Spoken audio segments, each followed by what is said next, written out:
大家好啊！又係我 Ivan 王啊！歡迎大家嚟睇 WFW 鐘錶聯盟啊！唔知大家有冇睇我上一條片呢？如果你哋有睇，又可以睇到最尾未瞓着嘅，咁我真係要俾個 like 你哋啦！因為你哋嘅忍耐力同埋呢個聽力咧都相當之好啊！好，唔講咁多廢話啦，咁我嚟講今日嘅話題啦，蝦仔啊！話說咧，前幾日我喺網上面 po 啲蝦仔嘅相啦。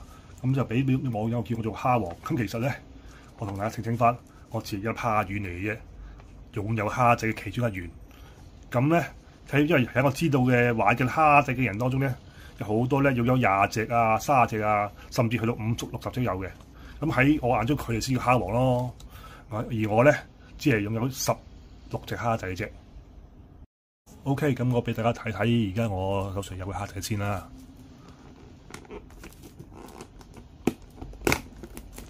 係啦，而家我仲有嘅就係呢一堆蝦仔啦。咁大家問，咦，點解得15隻嘅？我隻去邊啊？原來咧，我有一隻咧鈦金屬嘅蝦仔咧，就送咗俾朋友啦。所以而家喺呢度手上咧就只有15隻蝦仔啫。多數人第一次接觸蝦仔咧，都因為佢嘅致敬款而俾吸引過嚟嘅。咁我都係。不過其實咧，我同 Dino 神一樣咧，其實咧就唔係咁中意撈嘅。咁大家會問，喂，你唔中意撈，做乜又會買蝦仔啲致敬款咧？咁我唔中意撈個牌子，唔中意佢食老本啫。咁唔代表我唔中意潛水錶噶嘛，係咪？對於我呢啲玩開日本錶冇乜彈藥嘅錶迷嚟講咧，蝦仔係俾個機會我哋咧可以接觸到歐瑞士錶啦，又幾靚仔啦，價錢又 OK 喎，所以好容易就被吸引咗住啦。咁我都係咁嘅原因而開始玩蝦仔嘅。咁或者同大家分享翻啦，我玩蝦仔嘅過程啦。咁我記得第一隻我買嘅蝦仔咧就呢隻金鋼嘅。咁大家睇到啦，佢嘅質素又唔係差，個價錢又相宜。我記得呢隻咩當時賣好似唔使4000蚊嘅。咁我覺得以呢個質素嚟講，真係 OK 咯。咁開始就沉迷蝦仔度啦。咁我開頭咧，我都係多數係買啲致敬款嘅。咁呢隻啦係啦致敬款啦，另外就綠圈啦，呢係比較大隻啲嘅。咁比頭先嗰隻係39，呢隻就係42。咁跟住就買呢隻貝母面啦 ，OK 黑鋼咁都係比較低價嘅蝦仔嘅，咁但係就都 OK 㗎，幾好㗎。咁大家可以如果有興趣可以睇下嘅。咁跟住咧就買呢隻藍面啦。咁呢四隻都係同一個系列嚟嘅，咁亦都係撈款啦。跟住開始咧就有少少變奏啦，就買咗呢隻迷彩別咁呢隻咧限量版嚟嘅。咁都有其中一隻我比較中意嘅蝦仔啊。咁開始買完呢款之後買得多啦，就開始就覺得都係時候買都係呢個撈致敬款，就睇下有冇其他款式啦。咁但係買完不其中都係買咗撈款，帶咗另外一個撈款咯，就係呢隻369嘅撈款。係啦。咁呢就係我另外一款嘅蝦仔啦，亦都係依家比較平嘅蝦仔裏邊嘅系列嚟嘅。咁後期佢就出現咗一隻其他顏色嘅，但係個款其實一樣啫，都係369嚟嘅。係啦，咁呢批就我早期買嘅致敬款蝦仔咯，就係呢堆啦。咁其實蝦仔除咗致敬款之外，仲有其他款嘅。咁嗰陣時就大家就唔好留意。咁嗱，好似隻咁樣啦，銅標大劍型嘅蝦仔。咁銅嚟嘅，咁就標底就係鋼啦。咁就為咗就唔會俾大家戴得耐敏感啦，所以個標底我自己換嘅，就藍色嘅，就係金色嘅標扣啦，都幾型仔嘅嚇。後期咧，我就發現咧蝦仔原來咧，除咗有致敬款之外，仲有其他款式嘅。咁我啱啱最嗰陣最開始咧就打完咪就唔係好夠啦，但係就呢隻咧我見到好中意嘅，就隻飛行款嘅蝦仔啦，係啦，咁就閃秒針嚟嘅。咁其實我閃秒針我都唔係好多嘅，呢隻係其中一隻咯。咁就粒洋葱的啦，咁就相當吸引我嘅一隻蝦仔。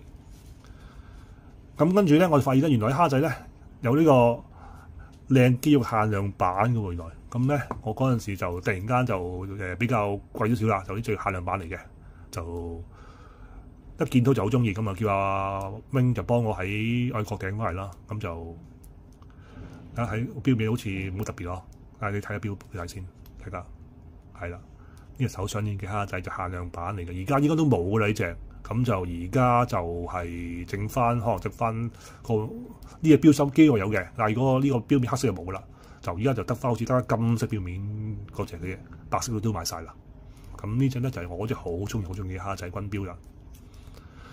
咁後期咧佢開始咧出一啲其他嘅變奏啦，佢都咁我就嗰陣時啊見到呢隻係褲頭針嘅蝦仔，我好中意嘅。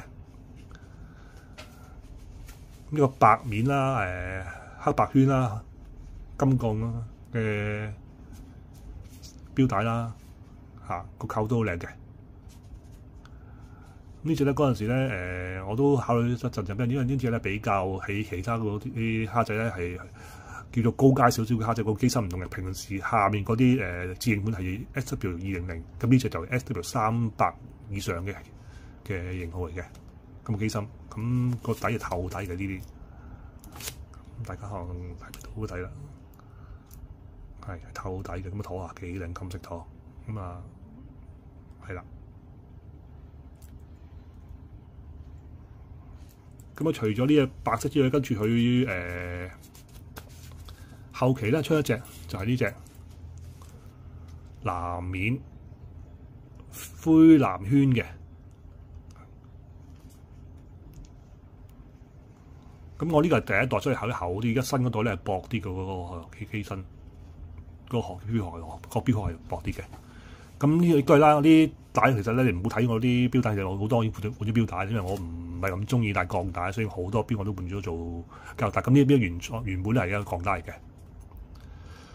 咁除咗呢啲咁嘅潛水款之外咧，佢仲有其他款嘅。不過仲有一隻潛水款講埋先啦，呢隻就係黑色嘅、紅色嘅，咁呢啲夜光好靚㗎，因為啲夜光係紅色嘅，同埋藍色嘅夜晚。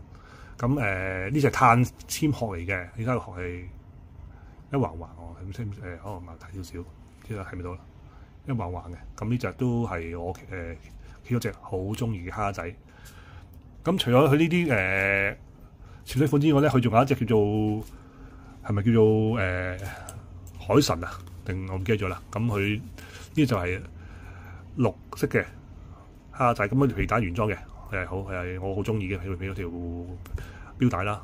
咁隻標翼本身亦都係唔係平時見開嘅蝦仔嚟嘅，咁就比較個款就特別啲嘅，就大隻啲嘅。係啦，咁我後邊就有一個海神咧。咁最後一隻而家可能以之前我比較少，而家比較多翻啲啦。呢隻就係1000米嘅泰蝦。咁呢隻咧嗰陣時咧，我都等咗好耐先有一隻翻嚟，但係依家就多咗好多。嗰陣時我諗啱啱2年前咧，我要買嘅時候咧，呢隻就比較難買少少嘅1000米泰蝦。咁後期就翻貨啦，咁就而家就應該都有賣嘅。咁啊見到100 ATM 嘅即係1000米啦，防水嘅。咁你泰嘅，咁呢隻襯色真係好靚嘅喎！你睇下大家條標帶啊，嗰個標面、個標圈啊，大家嗰啲裏面個黃橙圈好靚，我啲好中意，好中意嘅。咁其實咧呢隻標章我最中意咧就係呢隻啦，同埋隻限量軍標蝦，呢隻我最中意嘅蝦仔嚟嘅。咁大家呢兩隻如果有機會見到由價錢啱嘅都可以考慮下嘅。咁今日我嘅分享咧就喺到呢度先啦。咁大家如果有興趣嘅就自己落去研究下啲蝦仔啦，就睇下邊度睇下都得嘅。OK，好，拜拜。